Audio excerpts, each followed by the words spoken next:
마태복음 18장 1절에서 7절 천국에서 큰 자라는 제목으로 말씀을 증거하겠습니다. 1절에서 4절 같이 읽겠습니다. 그때에 제자들이 예수께 나와 이르되 천국에서는 누가 크니까?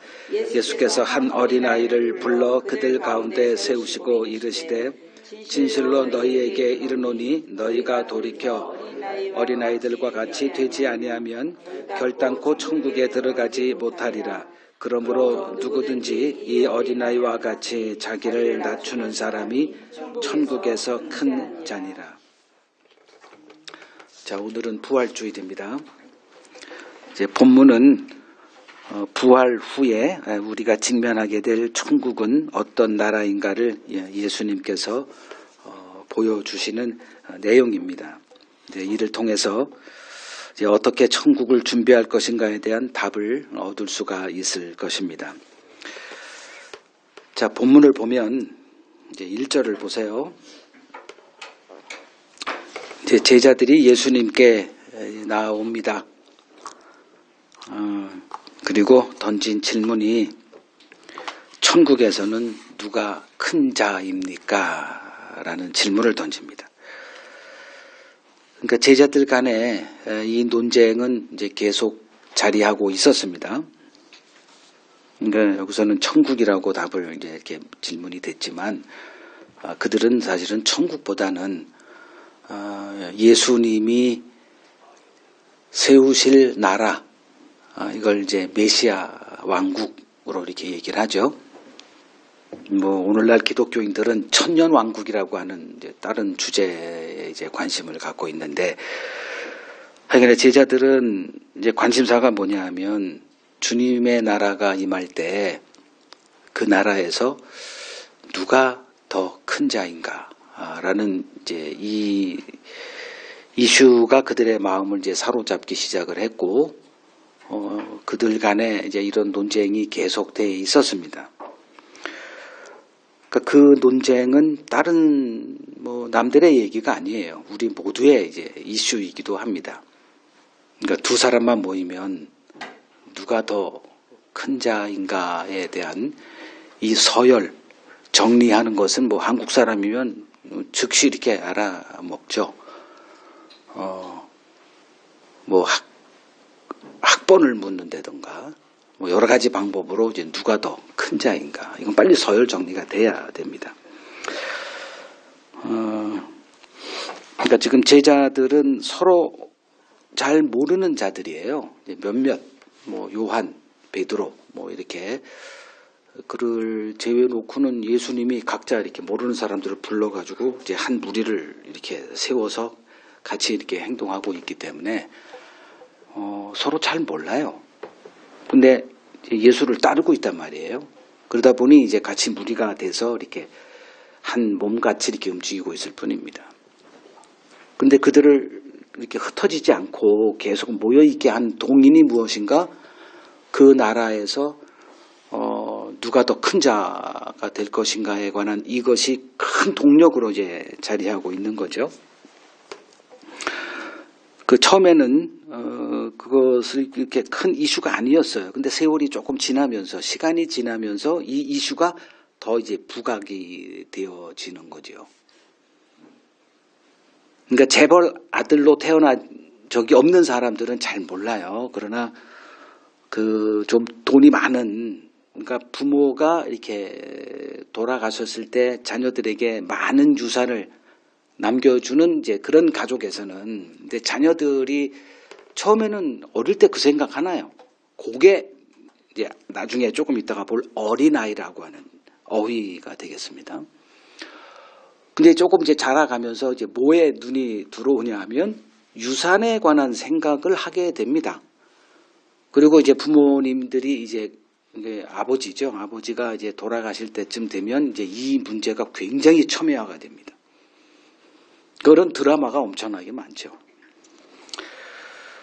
그러니까 제자들의 이제 이 문제, 천국에서는 누가 더 큰 자인가에 대한 것은 남의 얘기가 아니구나. 바로 우리들의 얘기구나. 이렇게 인식을 하면 됩니다. 이제 조금 이제 시간이 지나면서 이제 예수님이 그 12 제자를 이렇게 대하시는 모습이 조금씩 이렇게 좀 특별한 게 드러나요. 예를 들면 뭐 따끈따끈하게 17장 1절을 보면 예수님이 이제 산에 오르실 때 12 제자 다 데리고 갔어요? 누구만 따로 데리고 갔습니까? 3명을 따로 데리고 가셨다는 거죠. 그러면 나머지는 그 나머지 9명은 뭘 느꼈을까요? 뭔가 위기의식을 느끼게 됩니다. 그리고 또 17장 제일 끝에 그 예수님께서 이제 성전세 이슈가 드러났죠. 그때 그 신기한 방법으로 1세계를 등장시키고 그걸 가지고 뭐라 그래요? 나와 너 베드로 성전세로 내라 이렇게 한단 말이에요. 그러면 나머지 11 제자들은 그 베드로가 그 중에서 좀 특별한 대우를 받고 있겠구나라는 생각을 가질 수 있죠, 그죠? 그러니까 이런 것들이 이제 제자들로 하여금 이제 서열 경쟁에 이제 불을 지폈을 수도 있겠다라는 생각을 하게 됩니다. 그래서 결국 이제 이 문제를 예수에게 가져와서 예수님께 그 시원한 답을 한번 들어보자 이렇게 한 겁니다. 이제 이 문제는 이제 시대를 초월해서 모든 기독교인들의 관심사로 이제 자리하고 있습니다. 그러니까 누가 이 문제에 관심을 가질까요? 그러니까 신앙생활에 열심을 내는 자일까요? 흔히 말하는 절기신자일까? 절기신자라고 하면 뭐 성탄절 때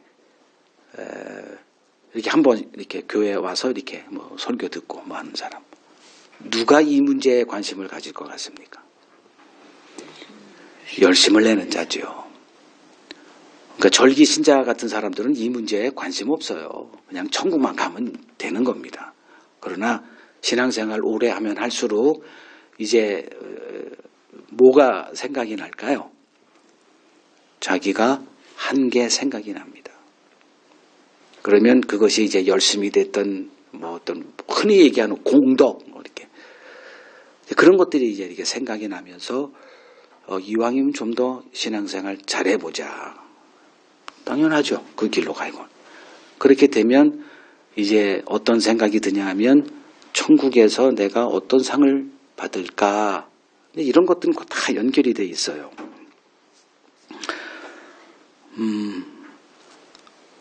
이 땅에서 한 7, 80년 살죠? 7, 80년 살면서 또 이렇게 남보다 좀 잘 사는 거, 굉장히 큰 관심사지만 신앙생활에 열심을 내는 사람들은 천국을 생각하잖아요. 그러면 천국은 어떤 나라입니까? 영원한 나라입니다. 그래서 이 땅은 일시적이죠. 그러나 천국은 영원하단 말이에요. 근데 그 천국, 그 영원한 나라에서 높은 지위, 큰 자로 영원히 사는 것은 굉장히 매력적인 주제로 다가올 수밖에 없어요. 뭐 저도 청년 때 이제 은혜를 받고 이제 열심이라고 하는 것에 이렇게 세계를 살아본 적이 있어요. 그러니까 열심을 살 때 목사가 되고 또 선교사 생활을 하고 이제 하면서 어떤 생각이 드냐 하면은 이 주제예요. 그 영원한 나라에서 그 지위가 만약에 주어진다면 이왕이면 큰 자로 영원한 나라를 이렇게 맞이하는 게 낫지 않겠냐. 이 생각은 피할 수가 없습니다. 자, 이 질문을 받으신 예수께서 이제 어떻게 하시죠? 2절. 마침 그때 이제 옆에 있던 한 어린아이를 불러 그들 가운데 세우세요. 그리고 3절에 이렇게 말씀하시죠. 진실로 너희에게 이르노니 너희가 돌이켜 어린아이들과 같이 되지 아니하면 결단코 천국에 들어가지 못해.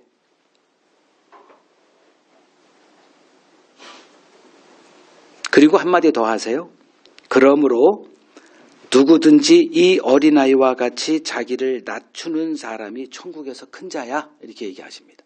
그럼 답은 주셨어요. 천국에서 큰 자가 누구죠? 어린아이와 같이 된 자. 그러니까 어린아이 같이 되면 천국에서 큰 자가 된다라는 답을 주신 거예요. 근데 그거보다 더 충격적인 말이 뭐냐 하면 바로 3절 말씀입니다. 그러니까 천국에서 누가 크냐? 이건 생각할 수 있어요. 누구나. 근데 그 천국에서 누가 더 큰 자가 될 것인가라는 이 주제가 예수님에게 어떤 그것으로 이렇게 다가왔냐 하면은 3절에 너희가 돌이켜 어린아이들과 같이 되지 아니하면 결단코 천국에 들어가지 못해. 즉 구원 문제로 연결을 시킨 거예요. 그러니까 우리는 이 주제가 구원과 뭔 연관이 있어? 이렇게 생각을 하죠. 근데 예수님은 이 사안 자체를 구원과 연결시켜서 답을 하세요.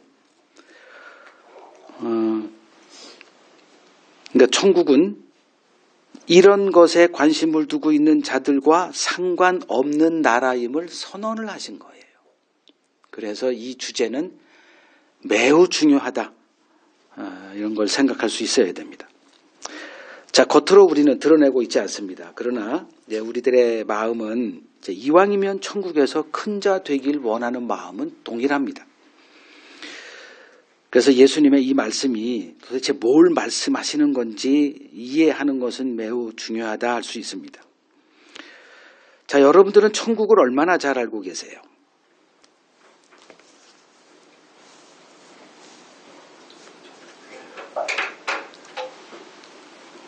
제가 느끼는 바는 이거예요. 우리는 천국을 몰라도 너무나 모르다는 사실입니다.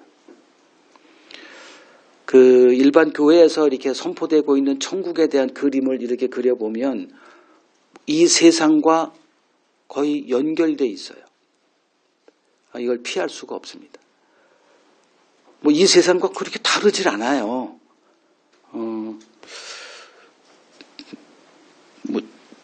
어떤 천국을 생각들 하고 계세요?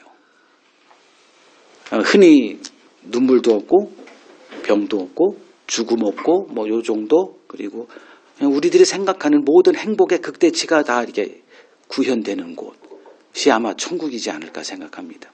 과연 그럴까? 과연 예수님이 이 땅에 오셔서 우리에게 증언하신 천국이 그러한 곳이더냐? 이제 이거를 우리가 살펴야 합니다.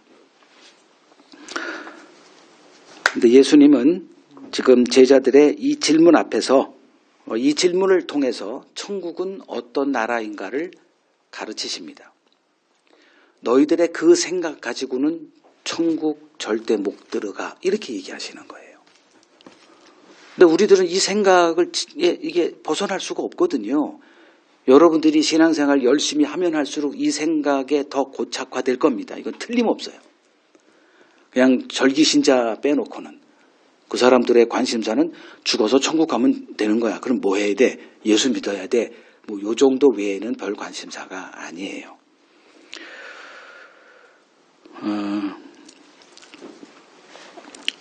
그러니까 오늘날 기독교인들 가운데 이제 공유되고 있는 뭐 별 이론 없이 이렇게 공유되고 있는 그 이론 중에 하나가 천국 차별 상급론이란 주제일 겁니다. 아마 신앙생활을 좀 신중하게 이렇게 해보신 분들은 이게 뭔지 이렇게 다 들어보셨을 거예요. 그러니까 한 만큼 대접받는다는 거죠. 그러니까 이 땅에서 보인 그 충성 지수에 따라 천국에서 차별 상급을 받는다는 주제입니다. 그러니까 예수님은 이제 이러한 생각을 갖고 있는 자들은 천국과 상관없어 이런 얘기를 하신 거예요. 그게 바로 그 3절에서 말씀하신 너희가 돌이켜 어린아이들과 같이 되지 않으면 결단코 천국에 못 가 이런 얘기를 하신 거예요. 그냥 단순히 4절, 3절 빼고 천국에서는 누가 큰 자죠? 이 어린아이와 같이 자기를 낮추는 사람이 천국에서 큰 자야 라는 답을 했다면 제가 이렇게 이렇게 얘기하지 않았을 거예요. 근데 3절이 있거든. 우리들은 신앙생활 하면서 이제 성경을 대할 때, 그러니까 성경에서 이렇게 정답을 찾는 습관이 있어요.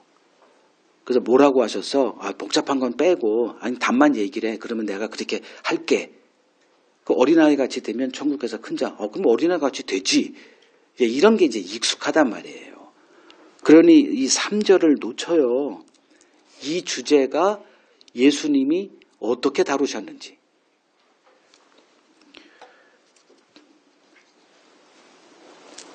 자, 사람들은 그러니까 천국도 사람 사는 곳인데 이 세상과 뭐 달라야 얼마나 다르겠어라고 생각을 이렇게 합니다. 이제 이것이 전형적인 육신의 생각이라는 겁니다. 그러니까 육신의 생각이다. 그러니까 또 육신이란 단어가 나와요. 그러니까 육신이란 단어는 사람 중심적인 생각. 그러니까 육신이라는 게 그거예요.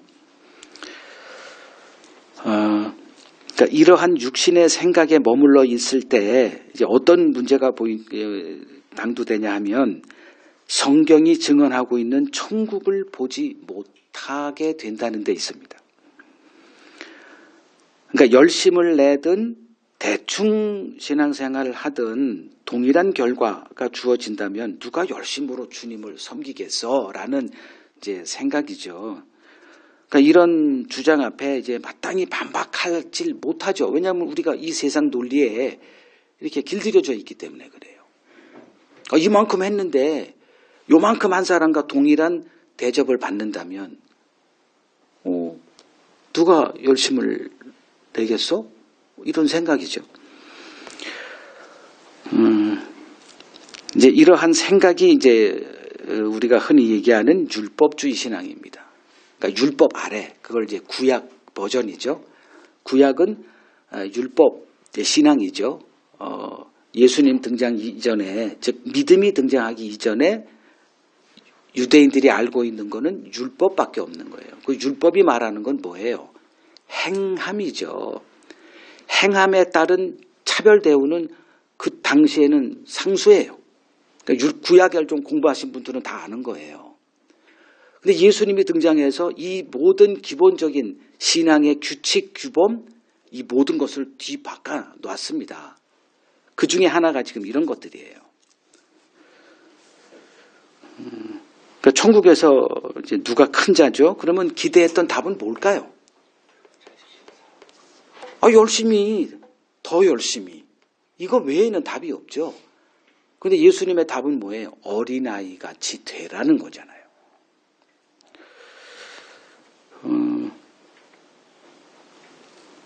그러니까 이 율법 신앙의 이제 그 대표 주자들이 이제 성경에, 이제 신약 성경에 등장하는 바리새인들이죠. 그 바리새인 중에 한 사람인 이제 니고데모 다 아실 거예요. 그러니까 니고데모가 이제 예수님을 찾아갔을 때 이제 예수께서 그에게 가장 먼저 하신 말씀이 거듭남에 대한 얘기를 하십니다. 그러니까 거듭나지 않으면 천국 못 가.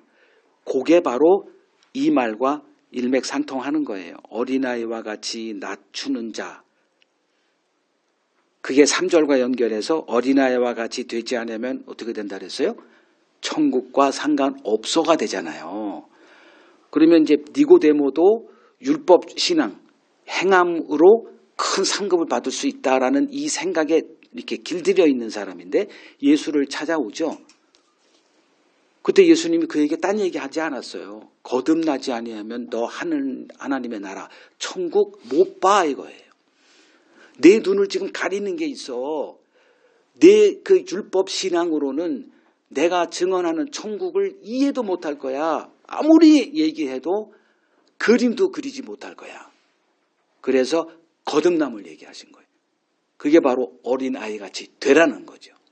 우리가 어떻게 어린아이가 됩니까? 그러니까 니고데모도 다시 태어나라는 말을 듣고 이해를 못했죠. 이게 무슨 말인지를 이해를 못하는 거예요. 그러니까 오늘날 기독교인들 가운데 이 본어게인, 이 거듭남에 대해서 이 어휘를 모르는 사람이 있을까요? 다 알아요. 근데 그게 뭘 의미하는지 이게 깊게 생각하는 이건하고 좀 다른 거예요. 그러니까 이 니고데모도 처음 듣고 뭔 소리야 해서 뭐라고 얘기를 했어요. 내가 어머니 배 다시 들어갔다가 다시 나야 되는 겁니까?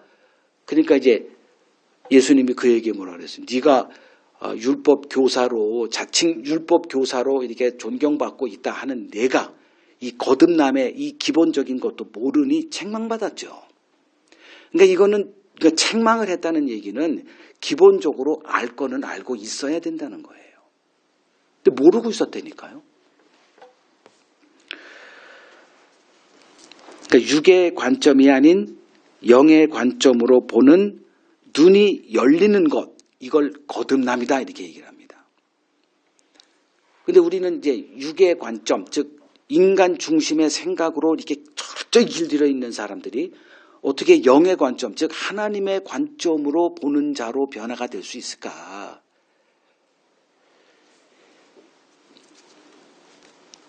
천국은 어떤 나라인가? 이렇게 보시면 됩니다. 이 세상 사고방식과 중첩되는 것이 하나도 없는 나라. 그걸 어린아이다 이렇게 얘기합니다.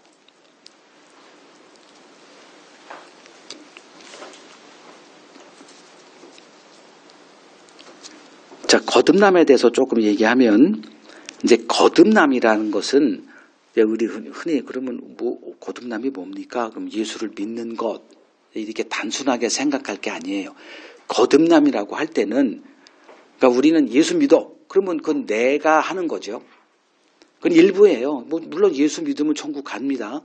그런데 예수 믿는다는 그 말 이걸 예수님은 거듭남 같은 말이에요. 그럼 거듭남이라고 할 때 그 거듭남의 의미가 뭐냐?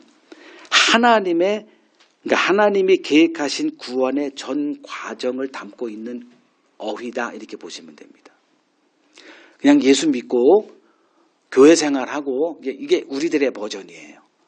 우리들은 이 생각을 떠날 수가 없습니다. 이 어떤 행함이라고 하는 것. 근데 하나님의 구원은 그것을 초월해 있어요.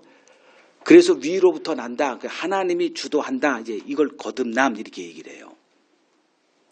근데 이제 우리는 이 은혜를 받고도 어떻게 생각하냐면 내가 하는 것이에요. 내가 하는 거. 내가 예수를 믿고 한 것도 다 내가 했지. 내가 성경을 읽었고 내가 가서 말씀 들었고 이게 다 그러니까 내가 한 거예요. 근데 거듭남이라고 할 때는 내가 한 것은 하나도 없다예요. 위로부터 난 것, 하나님이 한 것 이렇게 되거든요. 그래서 단순히 학습을 통한 신앙 고백, 교회 생활로 대체될 수 있는 것이 아니라는 겁니다. 이 거듭남이라는 거는.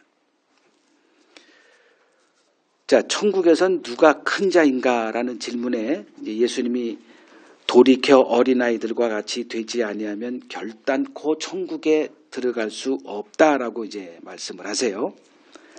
자, 돌이켜 어린아이들과 같이 된다는 것, 이게 도대체 무슨 뜻일까요? 4절을 보면 어린아이와 같이 자기를 낮추는 자 이렇게 얘기를 해요. 여기서 이제 우리가 주목하는 단어가 뭐죠? 4절에 어린아이들과 같이 어린아이 이건 잘 모르잖아요. 근데 그걸 설명을 하죠. 자기를 낮추는 자 이렇게 설명을 하세요. 그러니까 여기서 힌트를 얻는 거예요. 아, 자기를 낮춘다. 어떤 단어와 연결되죠? 겸손과 연결되죠. 그래서 이제 우리들이 흔히 예수님이 말씀하신 천국에서 큰 자 그러면 어린아이와 같이 자기를 낮추는 사람. 그래서 그걸 뭐로 연결을 시키냐 하면 겸손의 덕목으로 생각을 합니다.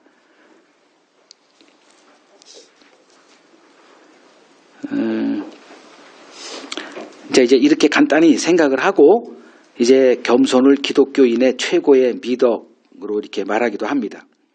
자, 우리가 경계해야 할 것이 바로 이러한 윤리 도덕의 시각으로 성경을 보는 일이다. 다시 윤리 도덕으로 이렇게 돌아가요. 자, 윤리 도덕으로 성경을 보면 뭐가 보이지 않느냐? 천국이 보이지 않습니다. 주님이 증언하신 천국을 볼 수가 없어요. 윤리 도덕은 뭐죠? 인간 중심의 덕목입니다. 그걸 육의 관점이다 이렇게 얘기를 해요. 그래서 그 신약에서 여러분들이 종종 이게 보게 될 초등학문, 그걸 윤리도덕이다 이렇게 보시면 틀림없습니다. 그러니까 윤리도덕은 인간 나라의 기준이에요. 그러나 천국은 예수님의 말씀이 통치 기준입니다. 그래서 천국에서 큰 자 되려면 겸손을 배워야 한다고 설교하는 목사들이 바로 누구냐? 천국문을 닫고 있는 자들이다 이렇게 보시면 됩니다.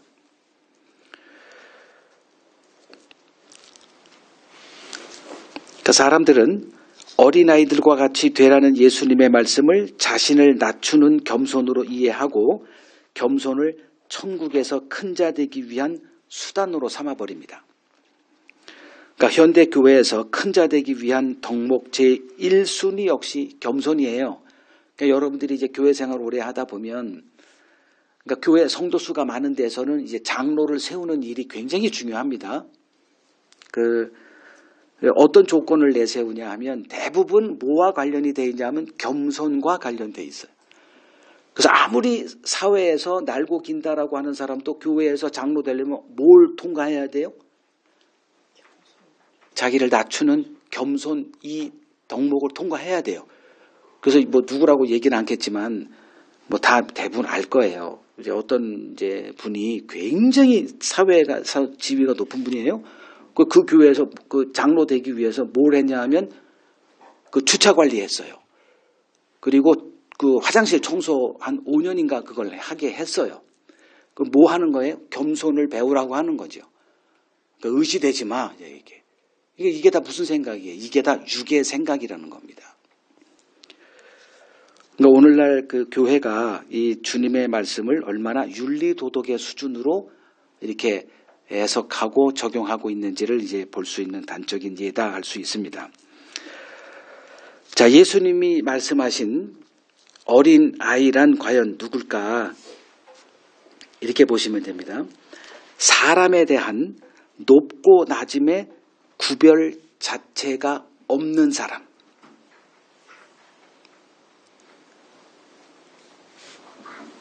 자, 이게 가능할까요? 우리들은 사람을 처음에 이렇게 만나게 되면 뭘부터 확인합니까? 그 사람이 사회에서 얼마나 높은가 낮은가를 확인하는 작업을 합니다. 신분을 따지고요. 학력을 따집니다. 사회적인 신분, 지금 뭐 하세요? 남편분은 뭐 하죠? 이런 거를 물어요. 그래서 빨리 서열 정리를 합니다. 그러니까 높고 낮음을 구분하는 것은 우리에게는 상수가 돼 있어요. 그렇다면 우리는 점점 누구와 거리가 멀어지는 거예요. 살다 보면. 어린아이에게서 점점 멀어집니다. 이거를 어른이다 이렇게 얘기를 합니다. 우리는 어른이 돼가고 있어요. 신앙생활 하면 할수록 어린아이에서 어른들이 돼갑니다. 이거는 피할 수가 없습니다. 천국은 어떤 곳이냐? 주님이 지금 얘기하고 싶은 게 천국이에요. 제자들은 주님의 나라에서 누가 더 높은 자가 될까? 그것 좀 알려주세요. 이렇게 얘기하고 있는데 예수님은 지금 그런 거에 관심 없어요.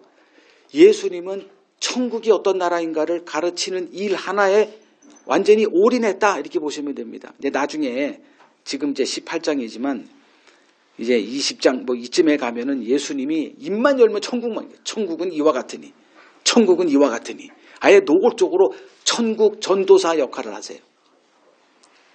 전에도 얘기했지만 예수님이 이 땅에서 오셔서 하신 일을 한마디로 얘기해라. 그러면 천국을 증언하셨다. 그런데도 지금 우리는 천국을 몰라도 너무나 모릅니다. 그러니까 천국에 대해서 이렇게 물어보기가 겁날 정도예요. 너무나 엉뚱한 그림을 이제 그리고 있기 때문에 그렇습니다. 이게 참 심각한 문제인데, 천국은 이렇게 보시면 돼요. 높고 낮음의 구별이 존재할 수 없는 나라. 근데 우리가 사는 이 세상은 뭐가 있어야 돼요? 높고 낮음의 이 차별이 있어야 돼요. 이게 차별이 없는 세상은 이 질서가 자체가 없어져요. 잘 생각해 보세요. 이 차별이라는 문제는 구약이든 신약이든 중심 주제예요.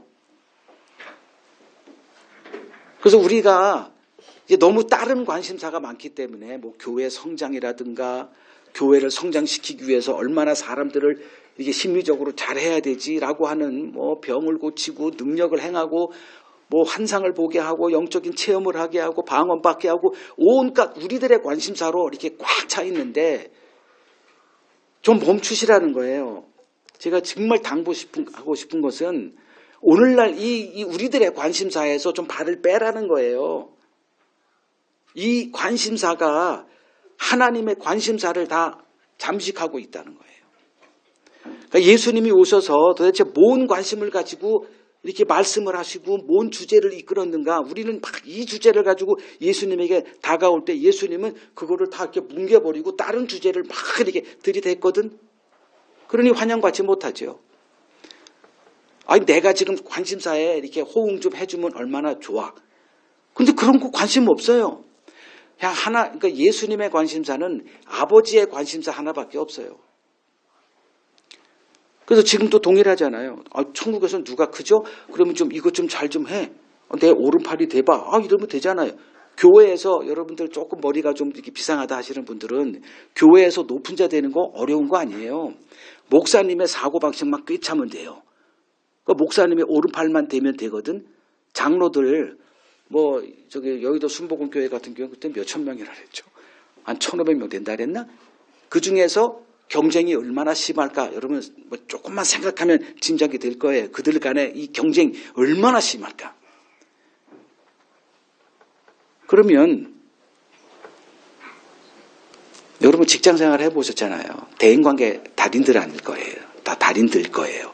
사람을 대하다 보면 사람이 뭘 좋아하고 그러면 그 교회에서 누가 대빵이야? 담임 목사님이에요. 그럼 담임 목사님이 뭘 좋아해? 그거 한 몇 년만 신앙생활 하면 다 알아요. 그러면 그것만 딱 치고 들어가면 오르팔 되는 거는 어려운 일이 아닙니다. 좀 우둔하거나 그런 사람들이야 그냥 뭐 이것저것 뭐 가리지 못해가지고 그냥 좌충우돌하고 막 그러지만 제자들도 마찬가지 아니에요? 그럼 예수님이 우리들의 관심사에 맞게 답을 하셨으면 우리가 성경은 다른 게 기록되어 있을 거예요. 근데 이렇게 하면 천국에 못 들어가 이런 얘기를 치고 들어오거든. 뭐에 관심이 있어 예수님은? 천국이 어떤 곳인가를 좀 알아라. 근데 아까도 제가 선언했지만 오늘날 기독교인들 만나보세요. 천국이 어떤 곳이에요? 묻기가 겁난다니까.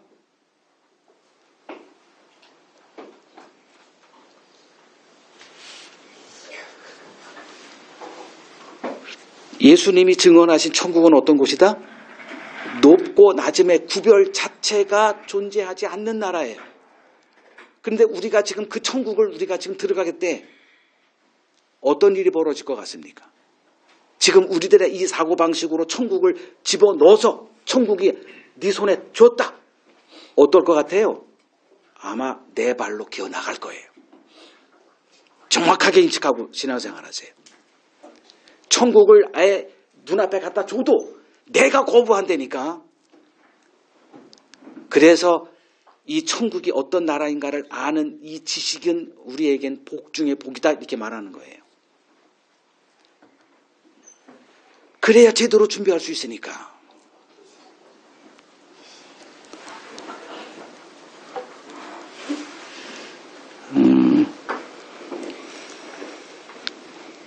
그래서 천국에서 누가 크냐라는 질문은 애당초 신작, 세상 사람들이야 그렇게 생각하라 그러고요. 신자된 우리에게는 애당초 불가능한 생각입니다. 제가 이제 말씀을 드릴게요. 천국은 누구 공로로 가는 나라입니까? 예수님. 우리 공로입니까? 예수님 공로입니까? 근데 누가 크냐라는 생각이 가능하다고 생각하세요?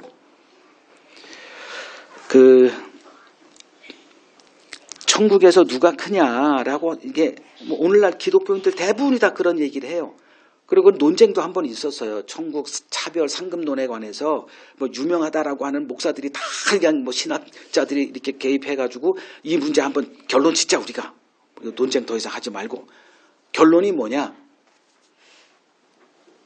천국에서 이게 우리들의 공로를 얘기한다는 건 좀 쑥스럽지만 결론이 이상하게 났다니까. 요새 재판 보세요. 재판 판결문 다 이렇게 인터넷에 뜨잖아요. 그러니까 재판 판결문을 보면 도대체 이게 말이야 뭐야 할 정도로 희한한 이게 나오는 것처럼 그때 결론도 똑같았어요. 우리 공로야 없지만 그렇다고 해서 지금 열심을 이걸 내서 신앙생활 하자는 성경 말씀 앞에 뭐라 해야 되냐면 우리가 열심을 이렇게 내서 이렇게 해서 천국에서 그 받은 만큼 받는다는 것은 포기하지 말자. 이게 말이에요, 뭐예요? 우리 공로는 없지만 이거는 포기 못한다. 이게 육의 한계라니까요. 어쩔 길이 없어요. 그래서 이해는 돼. 그거 보면서 역시나 뭐 어떤 결론 나오겠어? 그러니까 열심을 내자는 거예요. 열심을 이렇게 천국에서 이렇게 예를 들면 사도 바울과 뭐 누구를 찍을까? 송 권사님. 사도 바울과 송 권사님이 천국에 간다면 거기서 상급을 뭐 준다 그러잖아요. 그러면 상이 있으리라 그러니까 똑같은 상을 뭐하러 누가 관심이나 가져요. 달라야 좀 상의 맛이 있잖아요. 맞잖아요. 그죠? 그러면 사도 바울이 받을 상과 권사님이 받을 상 어떻게 같을 것 같아요? 이제 이해됐죠? 내가 왜 이 질문을 하는지. 예수님은 이제 그런 생각 자체를 지금 제자들에게 이 말씀으로 아주 그냥 이렇게 뭉개버리시죠. 자, 천국에서 누가 크냐라는 생각은 뭘 부정하는 것이다. 이제 좀 더 이제 구체적으로 가요. 뭘 부정하는 거죠? 예수님의 십자가를 부정하는 생각이다. 좀 이제 이해되셨죠? 이 생각이 왜 예수님에게 그들의 질문을 받자 예수님이 그냥 곧바로 이런 생각으로는 천국 들어갈 생각을 마라. 이제 이런 말씀을 하셨는지. 그래서 하나님의 은혜를 맛본 신자, 하나님의 은혜가 뭐예요? 아들의 죽음이죠. 우리 의로는 안 되니까 예수가 우리 모든 불의를 뒤집어 쓰고 우리의 그러니까 하나님의 의로 오신 예수님의 그 의의 옷을 우리에게 입힘으로 우리가 천국 가는 거예요. 왜 그렇게 하나님이 극단적인 방식으로 구원하시느냐를 알아가도록 성경이 기록되어 있는 거고요. 그거 하나 알라고. 그러면 그거를 배우지 못했다? 그러면서 늘 생각하는 게 천국에서 누가 크냐 이걸 거예요. 제자들은 예수님의 십자가 바로 전날 예수님의 이게 너희를 위해서 흘리는 나의 속죄의 피다 뭐 이렇게 얘기하신 다음에도 누가 더 큰 자냐 가지고 싸운 자리니까요. 그거는 그렇다고 쳐도 십자가의 은혜가 이미 드러나고 부활하고 성령 받은 후 이 기독교인들이 지금 여전히 이 문제 가지고 씨름을 하고 있다? 오늘날 기독교가 얼마나 오염되어 있는지 좀 알라는 거죠. 자, 하나님의 은혜를 맛본 신자가 가장 경계해야 할 일이 뭐냐? 하나님의 은혜를 잊어버리는 일입니다. 이건 구약이든 신약이든 하나님이 얼마나 강경하게 얘기해 놓았는지 알 수가 없어요. 자, 신명기 8장 갑니다. 신명기 8장 11절 갑니다. 좀 기니까 좀 제가 빨리 좀 할게요. 여러분 정신 차리시고 들으세요. 신명기 8장 내가 오늘 네게 명하는 여호와의 명령과 법도와 규례를 지키지 아니하고 네 하나님 여호와를 잊어버리지 않도록 삼갈지어다. 자, 여기서 여호와를 잊어버린다 이 말이 무슨 뜻이냐면 하나님 자체를 뭐 잊어버리고 뭐 이런 게 아니고요. 하나님의 은혜를 잊어버린다 이 뜻이에요. 이제 보시면 알아요. 12절 네가 먹어서 배부르고 아름다운 집을 짓고 거주하게 되며 또 내 소와 양이 번성하며 내 은금이 증식되며 내 소유가 다 풍부하게 될 때 14절 내 마음이 교만하여 이게 어른입니다. 지금은 어린아이예요. 왜냐하면 은혜 안에 있거든. 그냥 하나님밖에 안 보여. 근데 이제 앞으로 어떤 일이 갈지 뻔히 아니까 하나님이 이렇게 경고하는 거예요. 이제 그들을 이건 신명기 이거는 어디에서 지금 주어진 말씀이에요. 애굽에서 나온 후에 주어진 말씀이잖아요. 그러면 애굽에서 나왔다는 것은 이미 그들은 어떤 자들이다? 어린 양의 피, 즉 오늘날 버전으로 하면 십자가의 은혜를 아는 자들이에요. 이제 그들이 이제 하나님이 그들을 가나안 땅 약속한 땅 가서 이렇게 점령하게 할 거니까 거기서 그들은 번성하고 좀 이럴 때가 있죠. 그때 이들이 뭐 하느냐 14절 내 마음이 교만하여 네 하나님 여호와를 잊어버릴까 염려하노라. 그래서 이제 쭉 이제 뭐 이렇게 얘기를 하시고 17절 그러나 내 마음에 이르기를 내 능력과 내 손의 힘으로 내가 이 재물을 얻었다 반드시 말할 거야. 뭐 신앙생활 오래 하면 뭐예요? 뭐 하나님의 은혜로 막 그건 다 알아요. 뭐 십자가 은혜 다 알아요. 천국 내공로 아니라는 건 다 정답 100점 다 맞아요. 근데 문제는 뭐냐 하면 누가 해요? 하나님이 내 대신 뭐 노동합니까? 내가 노동해요. 헌금도 하나님이 내줘요? 누가 해요? 내가 해요. 내가 낸 헌금 누가 돈 번 거예요? 아, 내가 했지. 하나님이 하나? 다 내 생각에 다 내가 해. 그러니까 헌금을 많이 한 건 내가 더 많은 애를 썼고 뭐 희생이고 다 이런 생각에 빠져 들어가요. 그러다 보니 제자들도 이제 누가 더 열심을 많이 냈지? 그러면 많이 낸 사람이 큰 자 될 거 아니야? 이 생각을 벗어나질 못하는 거예요. 그래서 19절 네가 만일 내 하나님 여호와를 잊어버리고 다른 신들을 따라 그들을 섬기며 그들에게 절하면 내가 너희에게 증거하노니 너희가 반드시 멸망할 거다. 내가 너희들을 멸망시킬 거야. 이렇게 되는 거예요. 멸망의 주체가 누구다? 저 옆에 있는 강대국이 아니라 누구? 그들을 구원한 하나님이 그들의 멸망의 주체가 된대요. 그러니까 이 바벨론 군대가 군사가 이렇게 치고 들어온다. 그 앞에 선 군대 장관이 누구다? 하나님이에요. 그들 눈에는 하나님은 안 보이죠. 이 율법을 모르면, 성경을 모르면. 나를 치는 자가 그냥 나쁜 놈들이야 그냥. 에이, 그래서 하나님 도와주세요. 그게 말이라 되는 거예요. 하나님이 지금 자기들을 치고 있는데. 이게 구약의 역사예요. 그러면 이 일이 어디서 또 벌어졌느냐. 신약에도 그대로 벌어집니다. 그게 바로 갈라디아서예요. 갈라디아서. 그러니까 사도 바울이 가장 강경하게 쓴 서신이 어떤 거예요? 뭐 갈라디아서예요. 답을 쓰자면 고린도 전서 후서는 이제 그 사도 바울을 잘 알지 못하고 이제 그 푸대접한 그런 것들로 인해서 당한 바울의 고통 가운데 이렇게 쓰여진 거고 이 그 갈라디아서는 하나님의 은혜를 입었습니다. 그러니까 바울이 전한 복음을 듣고 그 들을 때 성령이 임했어요. 그래서 그들이 십자가의 그 현장으로 가서 십자가를 경험을 했거든. 그래서 그들에게 성령이 임하고 이제 자유인이 된 거예요. 그러니까 율법은 모르는 자들이죠. 근데 갑자기 바울이 잠깐 어디 가 있는 사이 다른 율법 학자들이 이제 와가지고 뭐 바울이 어떠느니 뭐 이래가지고 야 너희들 우리가 안 왔으면 너희들 큰일 날 뻔했어. 그래가지고 어떻게 천국을 맨입으로 가 이거예요. 그래서 율법을 다시 드리면 됐거든. 그래가지고 갈라디아서 1장 갑니다. 갈라디아서 1장 6절.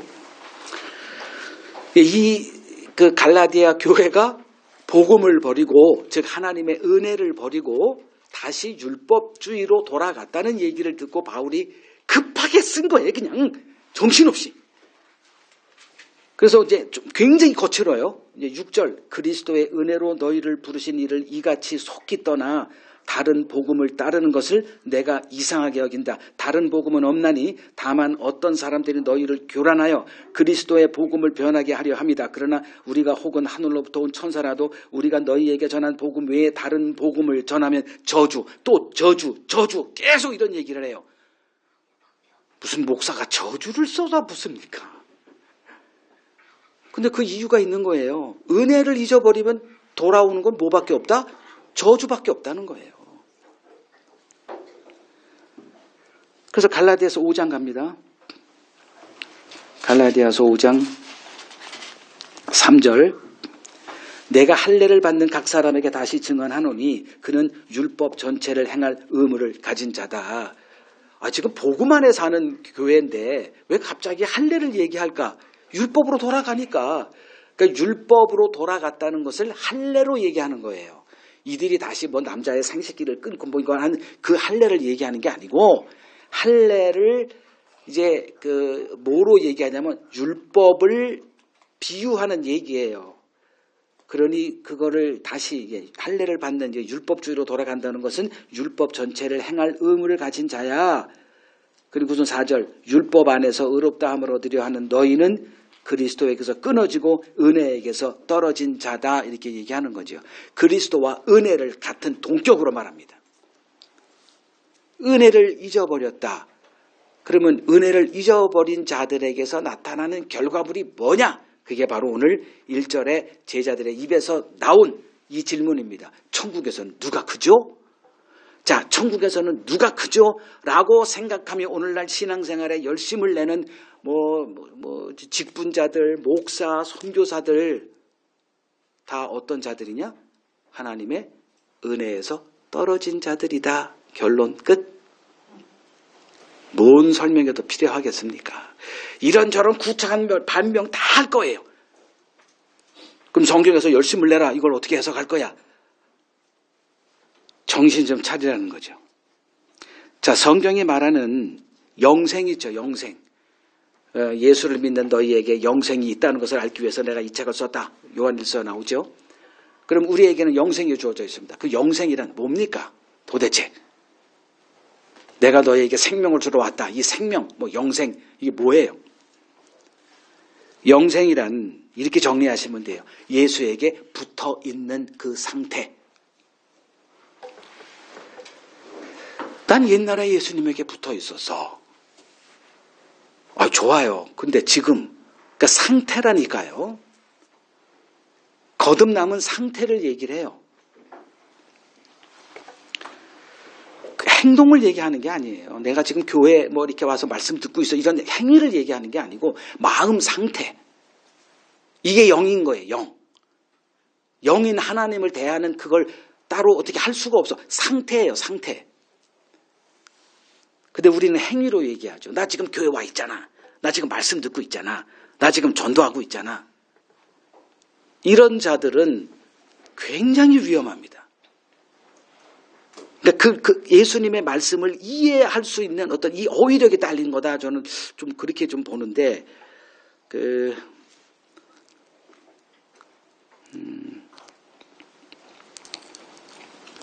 이걸 또 하다 보면 시간이 걸릴 텐데,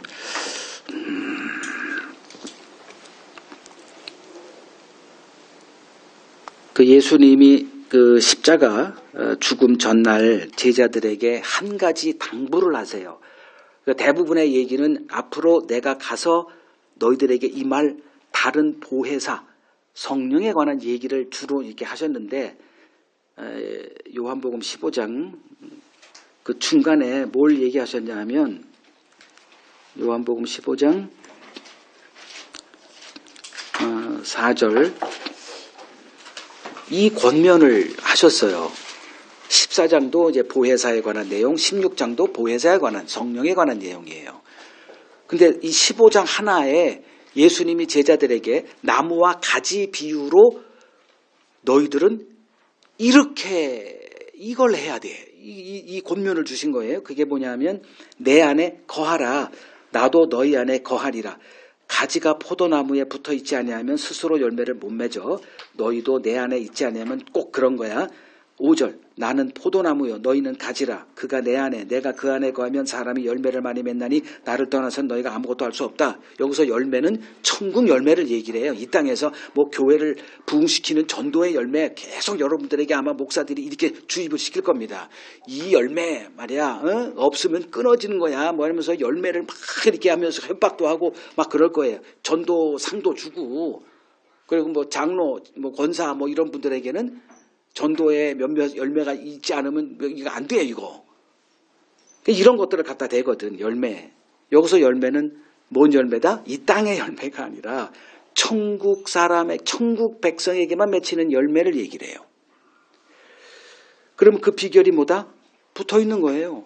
내가 지금 남은 그 가지인데 이 가지에 이 천국 열매가 맺히려면 즉 천국 열매는 여기서 말하는 어린아이가 되는 열매를 말해요. 근데 그 열매는 어떻게 된다? 나무에 붙어 있는 가지만에게 맺히는 열매다. 이제 이거죠.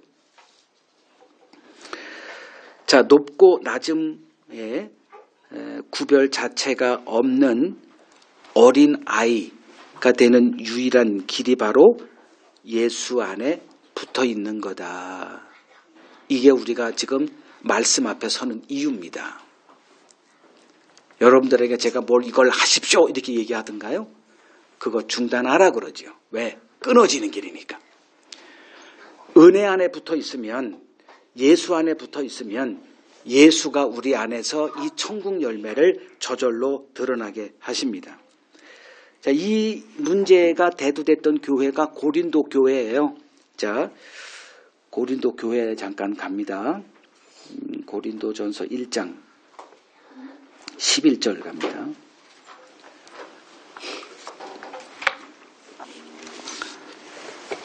고린도 교회에 이제 각종 문제가 이제 이렇게 쭉 있는데 가장 먼저 1장부터 4장에 이렇게 대두된 문제가 이제 사람들을 구별하는 문제입니다.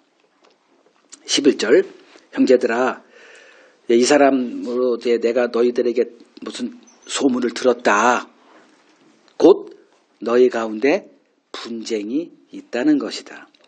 내가 이것을 말하거니와 너희가 각각 이르되 나는 바울, 나는 바볼로, 나는 게바, 나는 그리스도에게 속한 자다. 서로 뭐 하는 거죠? 구별하고 차별하고 있습니다. 어이구 바울에게 속했냐? 어이구 너는 베드로에게 속했냐? 서로 뭐 하는 거예요? 계속 구별하고 차별합니다. 이 얘기를 들은 거예요. 바울이. 그래서 그에 대한 처방 13절 뭘 들이댑니까? 예수님의 십자가를 들이댑니다. 바울을 내가 너희를 위해서 죽었냐? 베드로가 그랬니? 십자가를 들이대는 거예요. 모두가 다 뭐 때문에 생명을 얻었다? 예수 그리스도의 십자가 죽음으로 생명을 얻어놓고 왜들 그러니? 즉 이들이 이렇게 서로 사람들을 차별하고 높고 낮음을 구별하고 이렇게 당파를 하고 하는 모든 이유는 그들이 지금 어떤 상태에 있었기 때문이에요. 예수에게서 끊어진 상태였다. 이렇게 보시면 되는 거예요. 지금 여러분들 마음속에 내가 천국에서 누가 더 큰 자가 될 수 있는 그걸 이렇게 생각하고 있다면 뭐에서 끊어졌다? 예수님의 은혜에서 끊어진 상태에 있구나. 이걸 자각하시면 된다는 거예요. 그것이 바로 이제 어린아이 같이 되라. 이제 이런 말씀입니다.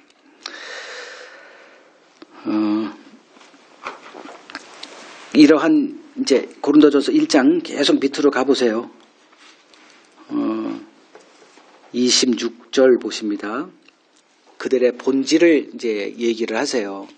지금 이들은 이제 예수님 때문에 지식도 쌓이고 은사가 굉장했어요. 뭐 온갖 은사가 많고 병 고치는 은사도 나타나고 난리가 아니에요. 환상도 보고 신령한 은혜도 체험하고 그리고 나서 이제 나타난 결과가 서로 누가 더 잘났냐 이 싸움이에요. 그러니까 사회적 신분이 높아지면 교회 가서 푸대접 받는 거 용납할 수 없습니다. 그러니까 이런 사람들이 이제 대부분 이제 그리스도와의 관계가 심각한 이제 문제가 있는 건데, 그러니까 할 수 없이 이제 좀 쓴소리 하는 거죠. 자기들이 굉장히 높아졌다고 생각해요. 오늘날 기독교인들이 대부분 다 사회에서 이렇게 잘 나가는 사람들이에요. 대부분 사회적 신분이 높습니다. 그러니까 그 자기들끼리 이렇게 만나면 대부분 그래요. 그래서 이제 바울이 칼을 드는 거예요. 메스를 갖다 들이댑니다. 26절, 형제들아 너희의 부르심을 보라. 육체를 따라 지혜로운 자가 많지 아니하며 능한 자가 많지 아니하며 문벌 좋은 자가 많지 아니하도다. 그러나 하나님께서 세상에 뭘 택해요? 지금 누가 미련하다는 거예요? 지들은 굉장히 똑똑하다고 생각해요. 사회적인 신분이 대단하다고 생각해요. 그래서 어디 가서 내가 무시받는 걸 견디질 못해요. 근데 바울이 그들에게 어떻게 얘기를 해요? 하나님께서 지혜로운 자를 선택했다. 미련한 자를 선택했다. 미련한 자를 선택해서 지혜 있는 자들을 부끄럽게 하려 하시고 세상의 약한 것들을 택하사 강한 것들을 부끄럽게 하려 하시며 세상의 천한 것들과 멸시받는 것들과 없는 것들을 택하사 있는 것들을 폐하려 하시나니. 지금 이 얘기를 들은 이 고린도 교회 성도들이 뭘 느꼈을까? 엄청난 멸시를, 이게 불쾌감을 느끼는 이게 풍자예요. 왜 그랬어요? 뭐 때문에? 그리스도에게서 끊어졌더니 뭐가 나타나? 그러니까 받은 은혜는 다 받아놓고 어떻게 나갔어요? 차별과 구별로 나갔어요. 그래가지고 당파가 있고 서로가 누가 더 잘났느니 이 싸움을 하고 있거든. 이게 누구들 모습이에요? 아유, 오늘날 우리들의 모습 아니에요, 그냥. 누가 더 잘났냐? 누가 더 내가 열심히 살아가지고 지금 이런 사회적 신분을 누리고 있냐? 이거 가지고 있거든. 그 교회도 뭐 성도가 많으면 그거 가지고 또 자랑을 해요. 뭘 자랑해야 됩니까? 은혜를 자랑해야 되거든. 나 같은 자. 이걸 어린아이다 이렇게 되는 거예요. 근데 지금 제자들이 지금 이 지경으로 가고 있네요. 거기다 대고 예수님이 너희가 돌이켜 어린아이들과 되지 않으면 나와 함께 천국 갈 생각 끊어. 이 경고를 하신 거예요. 자, 내가 지금 그러니까 누군가가 천국에서 누가 크지?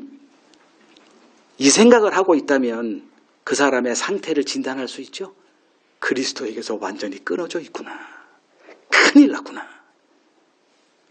이 오늘날 교회 심각한 거예요.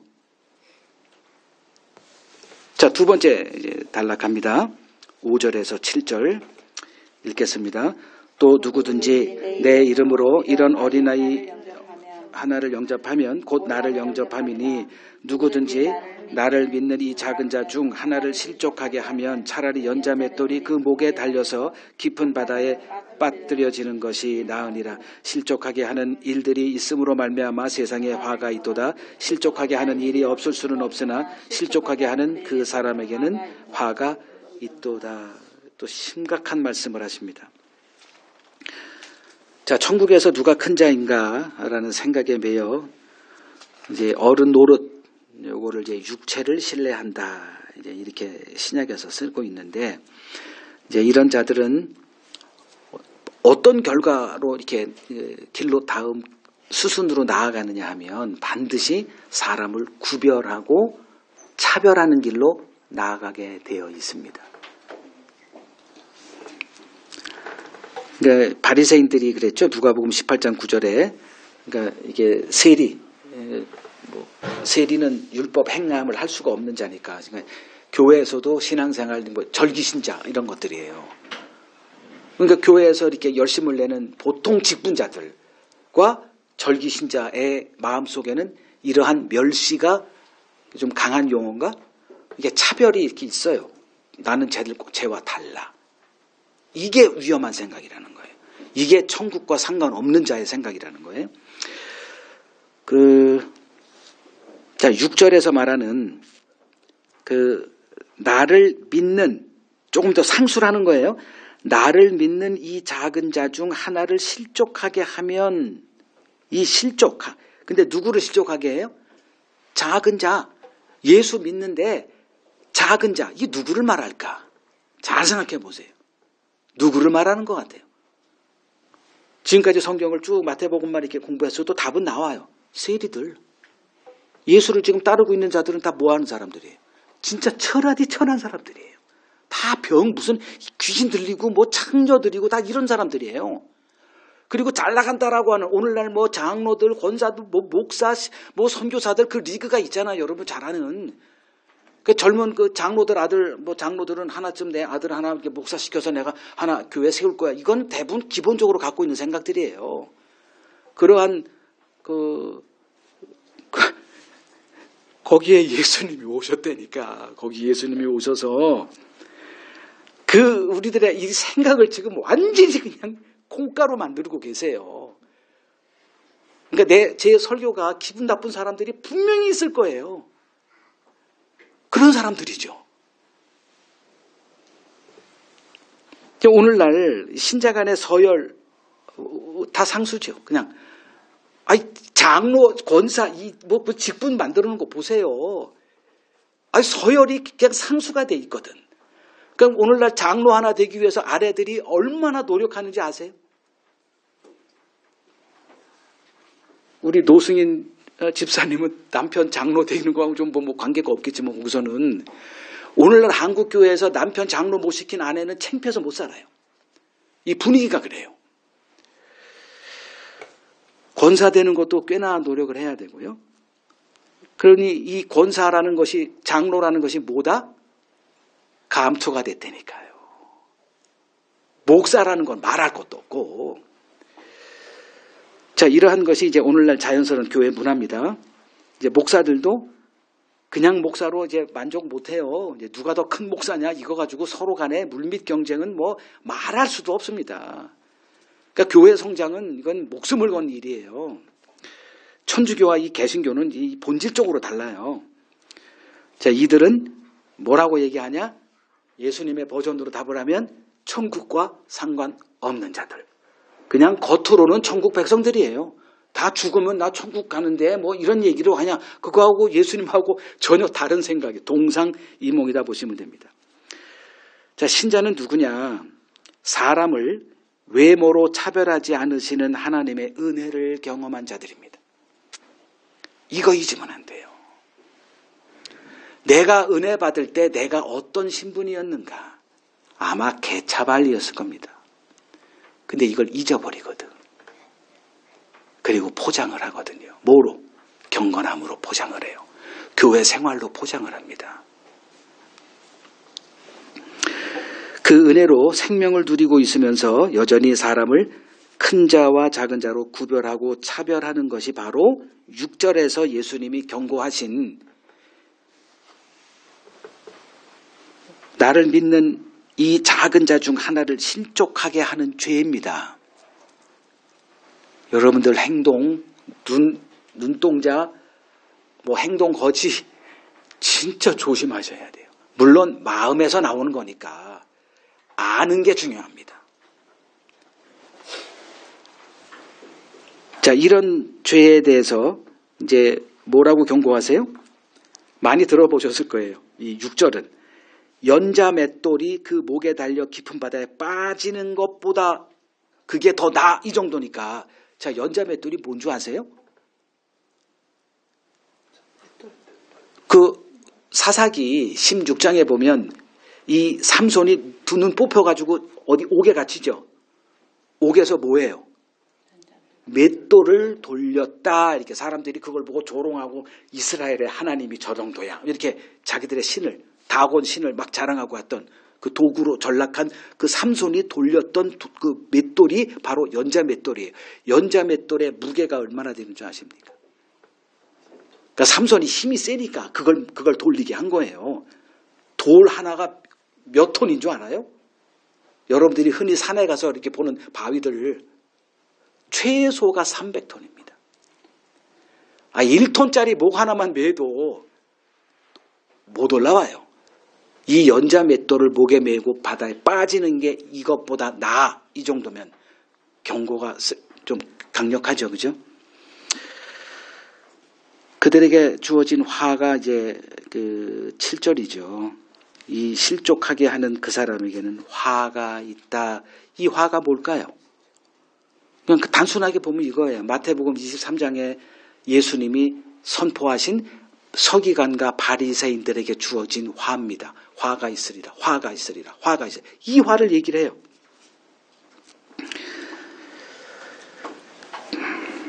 하나님께서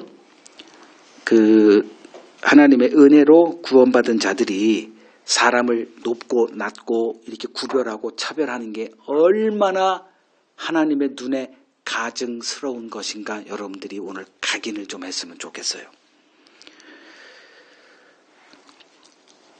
오늘날 교회는 이러한 구별과 차별이 상수가 되어 있다는 거 좀 분별하시고요. 설교와 가르침은 풍성하죠. 인터넷에 어느 주제에 내가 알고 싶어 하면은 수십만 개의 설교가 뜹니다. 영어 되시는 분들은 또 수백만 개의 설교가 쏟아져요. 거기서 이제 명품 설교 쫓아가지고 이렇게 해가지고 이제 이거구나 이렇게 즐기고 있지만 그게 삶에 연결되는 것은 거의 없어 보인다는 게 문제입니다. 그래서 천국은 학습과 관계가 없어요. 신앙의 경륜도 내가 이렇게 많이 알아. 그래서 뭐 하자는 거예요?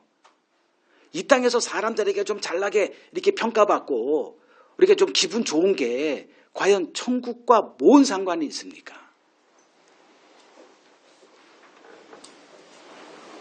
성경 지식이 하나님을 아는 지식, 성경을 아는 지식과 연결되어 있지 않습니다. 부활을 믿는 것 중요하죠. 근데 따져보세요. 부활 모르는 사람이 누가 있습니까? 불교의 그 스님들도 다 알아요. 그리고 부활절에 축하 화환 돌린다니까요. 나 부활절 지켰어. 그게 무슨 의미가 있어요? 부활을 믿는 게 중요한 게 아니라 부활 후에 예수님 앞에 섰을 때 도대체 어떤 일이 벌어질지를 아는 게 중요하지 않습니까? 자, 마태복음 7장 봅시다. 오늘 부활절이니까. 마태복음 7장 21절에 부활 후에 벌어질 일을 예수님이 다 말씀하셨어요. 나더러 주여 주여 하는 자마다 다 천국에 들어갈 것이 아니다 얘기하시죠. 여기서 주여 주여가 뭐예요? 신앙 고백이에요. 나 부활절 믿어요. 예수님의 부활 믿어요. 예수님이 죽은 자 가운데 살아나셨어요. 이게 주여 주여 하는 자예요. 그럼 나 그거 하니까 나 천국 갈라고 생각하지 말라는 거예요. 제발. 22절 그날에 부활 후에 우리가 부활한 후에 많은 사람이 이제 주님 앞에 설 거 아닙니까? 그때 나더러 이르되 주여 주여 우리가 뭐 했다 이게 다 뭐예요? 교회 생활이죠. 신앙 생활이죠. 이것도 천국 들어가는데 아무짝에도 쓸모없다. 좀 제 얘기가 강경합니까? 아무짝에도 쓸모없어요. 그때 23절 그때 그들에게 밝히 말하되 내가 너희를 도무지 몰라. 이들은 다 예수를 안다고 자랑했던 사람들이 전도했고 많은 사람들을 교회로 이끌었고 자기 파당도 있고 그래요. 근데 예수님은 나 너 모르는데 이게 뭔 일이 벌어진 거예요. 좀 심각하게 자기를 이제 이렇게 돌아보고 과연 내가 지금 바른 믿음에 서 있나? 이거 생각할 수 있어야 됩니다. 예수님을 안다는 말은 예수님이 증거하신 천국에 눈이 열렸다는 것을 의미합니다. 예수를 아는 지식과 천국을 아는 지식은 동격이에요. 동일한 얘기입니다. 그래서 천국은 어떤 나라입니까? 라고 이제 묻는 게 무서울 정도가 됐으니까 이게 심각하다는 거고요. 예수를 안다라고 하는 이 믿음 고백, 신앙 고백도 사실은 이 시대에서는 아무 의미도 없어요. 교회 다닌다. 그래서요? 교회에서 3, 40년 이렇게 해서 교회에서 내가 기둥 같은 일 했고 많은 사람 전도 그래서요? 이렇게 해야 돼요, 진짜로. 근데 우리는 축하해 주잖아요. 그거로 끝이에요. 이런 코미디 같은 일이 막 벌어지고 있어요. 그 신앙의 경륜이란 다른 게 아니에요. 천국을 아는 지식의 경륜을 얘기를 해요. 여러분 오늘 제 설교가 여러분들에게 어떻게 다가왔을 저는 모르겠어요. 내가 알고 있는 천국이 진짜 예수님이 말씀하신 천국과 이게 매치되는 게 하나라도 있는지, 그냥 문자적으로 눈물이 없고 뭐 아프지도 않고 죽음도 없고 뭐 이런 거에 그냥 만족하고 있는 것인지 한번 확인하라는 겁니다. 천국은 차별이 존재하는 나라다. 예수님은 우리에게 이 천국의 비밀을 허락하십니다. 신자의 신자다움은 다름 아닌 천국을 아는 지식에 달려 있다는 겁니다. 하나님은 천국을 등장시키기 전에 인간 나라를 등장시키십니다. 그래서 인간 나라를 통해 하나님의 나라가 어떤 나라인지를 증거하십니다. 그러니까 이 땅에 우리들이 살아가는 것은 이유가 있어요. 하나님께서 괜히 등장시킨 게 아니에요. 우리들은 그냥 천국 그냥 빨리 그냥 이렇게 등장시키시지 뭐하러 이렇게 생고생을 시켜. 뭐 병도 들고 여러 가지 인생에 정말 우리가 도무지 이렇게 원하지 않는 일들의 연속 아닙니까? 아무리 행복하다 해도 그렇지 않아요? 뭐 돈이 행복을 갖다 준다고 쭉 하고 돈을 받았더니 돈이 행복을 갖다 주는 거하고는 또 관계가 없어요. 그거지 웬만하면 이제 다 경험하는 것들이. 사회적 지위를 얻어가지고 어디 가서 이렇게 대접받고 이렇게 칭송 들어도 집에 들어가면 허무하잖아요. 이런 세상을 왜 만드셨을까? 이유는 딱 하나예요. 천국을 보여주기 위한 거예요. 그래서 하나님이 이 땅을 세우시고 이 땅을 멸하시죠. 아니 지가 세워놓고 또 왜 멸해? 뭐 하는 거야? 좀 알라고요. 하나님의 의도를. 그냥 내가 뭐 아는 것처럼 이렇게 판단하고 그냥 폄하하지 말고 하나님의 그 큰 계획 속에서 하나님이 하시는 그 원대한 일들이 있어요. 도대체 뭐 하는 거야? 그것 때문이에요. 천국이 뭐 어떤 나라인가를 우리에게 보여주기 위해서. 이것만큼 큰 축복은 없다고 생각합니다. 지금 이 땅에서 하나님의 나라가 어떤 것인지에 대한 비밀이 우리에게 허락됐다고 그러죠. 마태복음 13장 11절에 너희들에게는 천국의 비밀이 허락됐으니 괜한 얘기가 아니에요. 심각한 얘기입니다. 근데도 천국을 몰라. 물어보면 뻔한 답이야. 그냥 죽으면 천국 입성 예배를 드려. 이런 무모한 자들이 어디 있습니까? 그 하나님을 모독해도 이렇게 모독할 수가 있어요?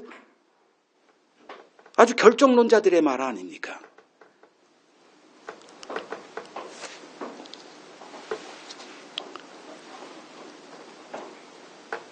그 아담과 하와가 잘 생각해 보세요. 에덴 동산에서 에덴 동산을 좋아했어요?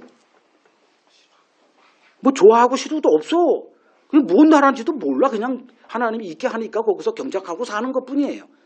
그러다가 어떤 일이 있어가지고 쫓겨나잖아요. 쫓겨난 다음에 세상 에덴 동산 밖에 나갔더니 뭐가 보이더라? 에덴 동산이 보이더라. 그래서 자식들에게 제사를 막 드린 게 한 거예요. 그게 하나님의 그 에덴 동산 돌아가는 유일한 길이니까. 거기서 제사했어요? 안 했어요. 탕자도 마찬가지죠. 아버지가 탕자가 이렇게 둘째 아들이 무리한 욕을 하잖아요. 재수없는, 진짜 싸가지 없는 얘기죠. 근데 허용을 합니다. 이유는 딱 하나. 네가 지금 아버지의 집이 뭔지 지금 모르지. 나의 뭐 얘기가 너한테는 쓴소리만 들리고 그냥 아버지 꼴도 보기 싫고 그냥 독립하는 게 최고고 그러니 할 수 없이 내보내요. 그러니까 내보내서 살고 나서야 비로소 뭔 생각하더라? 거기서 아버지 나라가 이런 거였구나 생각하고 어떤 일이 있어도 뭐 아버지 그러니까 아들의 지위도 필요 없어. 그냥 노예도 좋으니 그냥 그 집이 좋아요. 이해되셨죠? 왜 하나님이 이 땅을 이렇게 육의 세상을 만드시고 나중에 보면 다 이게 드러날 텐데 왜 이 세상을 살게 하셨는지. 여러분 이 세상 좋은 거 하나도 없습니다. 우리에게 약속된 그 하나님의 나라와 중첩되는 게 하나도 없다니까요. 그래서 이 땅에 사시면서 왜 하나님이 이 세상을 멸하신다고 하시는지 그 이유를 알아가는 게 천국 준비예요. 그래서 오늘도 천국은 뭐 이 땅과 똑같겠지. 이 땅에서도 열심히 하는 사람 많이 대접받고 큰 상 받고 큰 자 되니까 그래서 천국도 같은 거 아닙니까? 라는 무심코 던진 질문이 천국은 그런 나라 아니야. 너희들의 생각 가지고는 천국에 들어갈 생각 말어. 천국에서 큰 자는 어린아이와 같이 자기를 낮추는 자. 그래서 자기를 낮추는 자가 뭐다? 예수님과 연합한 자. 그래서 예수 안에서 내가 누군지 올챙이 시절 기억하는 자. 근데 여러분 어때요? 예수를 드러내고 싶습니까? 내가 어떤 자인가를 드러내고 싶습니까? 솔직히 대답해 보세요. 교회는 천국의 비밀이 허락된 자들입니다. 하나님은 교회를 이 세상에서 천국을 증언하는 내부 고발자들로 세우세요. 내부 고발자들은 항상 최후가 비참합니다. 그래서 예수님 역시 그 천국을 증언하는 내부 고발자로 이 세상에서 이제 미움을 받을 수밖에 없었고, 교회 역시 예수님의 운명과 같은 운명 공동체다. 알고 계세요. 예수님이 이 땅에서 편한 삶 구하지 않았듯이 예수를 따른 우리들 역시 이 땅에서 편안한 삶을 구했다가는 나중에 큰 거 다칠 겁니다. 잠시 우리는 이 땅에서 태어나서 이 땅을 경험하지만 이 땅을 경험하게 하시는 하나님의 의도를 바로 알아야 됩니다. 천국 준비하라는 거예요. 너희들에게 내가 예비한 이 나라는 이 땅의 어떤 것들과 단 하나도 중첩되는 게 없으니 그거 싹 뽑고 와. 이게 하나님이 우리에게 주신 복입니다. 성경이 우리에게 복이다 하는 이유가 바로 그런 거고요. 성경은 이 나라를 증거하는 책이 아니에요. 하나님의 나라, 하나님이 지금 계획하고 계시는 그 나라를 우리에게 계시하는 책입니다. 그 복이 우리에게 저절로 들어왔습니다. 여러분들은 뭐에 관심을 갖고 계세요? 세상 사람들은 천국에서 누가 큰 자인가 이 관심을 갖고 열심을 내고 살아요. 결론 냅시다. 그들은 하나님과 아무 상관없다. 그들은 천국과 하나도 상관없는 자들이다. 자기들의 리그에서 기독교 속에서 자기들끼리 그냥 이렇게 사는 사람 신경 쓰지 마세요. 우리는 뭘 생각하고 살아야 되느냐? 천국이 어떤 나라인가? 예수님이 우리에게 계시하신 그 천국은 도대체 어떤 나라인가? 그리고 그 나라에 어린아이로 되어 살아가는 자로 살아가는 자가 가장 지혜로운 자다. 오늘 부활주일 맞이해서 천국은 어떤 나라인가? 부활하면 우리가 직면해야 될 나라가 그 나라니까.